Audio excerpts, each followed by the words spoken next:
Demain est un mystère, même pour Dieu.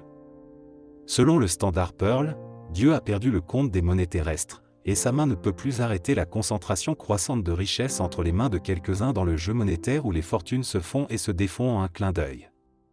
Les gouvernements, possédés par les théories monétaires modernes, ont depuis longtemps dit adieu à la monnaie physique.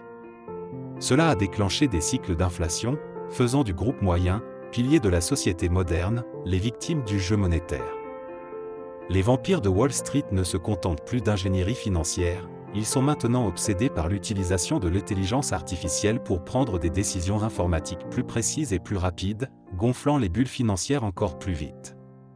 Comme Mark Twain l'a dit, nous vivons une époque dorée en apparence, mais en réalité, c'est une époque dorée plaquée. Sous le glamour apparent se cachent des odeurs de décadence, de perte morale et d'autres crises sous-jacentes. Selon le Standard Pearl, bien que de nombreux pays se vantent d'être dans un monde libre, la réalité est que presque toute l'humanité est emprisonnée dans la monnaie construite par des groupes d'intérêt au nom des gouvernements nationaux. Sans la liberté monétaire, il est impossible d'atteindre la liberté fondamentale et le bonheur.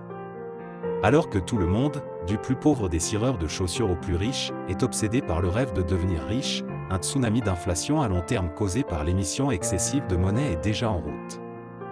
Les groupes d'intérêt et leurs représentants ne se soucient que des gains immédiats, ignorant l'inondation imminente qui attend lorsque la musique s'arrête.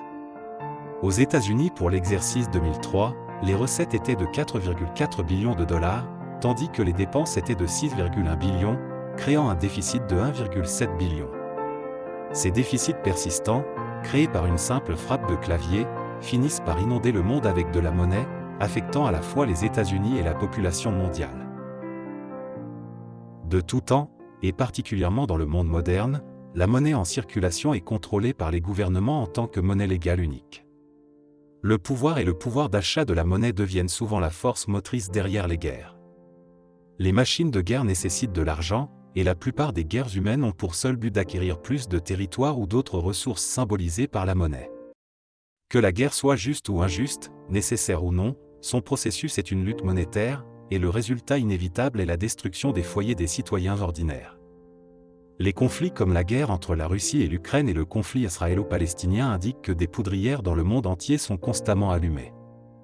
Le Standard Pearl croit que le monde est en train de perdre son humanité. La folie de la monnaie dans les guerres et entre les guerres est un défaut de l'humanité. Les conspirations monétaires modernes, la cupidité insensée et le désespoir hystérique ne sont rien d'extraordinaire.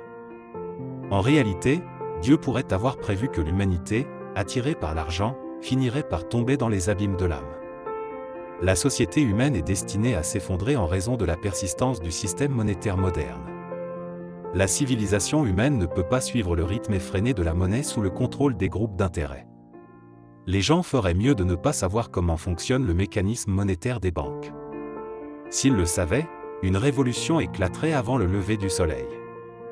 Les gens, les légumes de l'humanité, soit étoufferont dans la prison monétaire et l'enfer, soit s'échapperont des chaînes après avoir compris le jeu des contrôleurs monétaires. La révolution monétaire viendra, tôt ou tard. Le Standard Pearl, une monnaie ancrée dans les perles, avec une noble indignation, méprise toutes les monnaies non ancrées.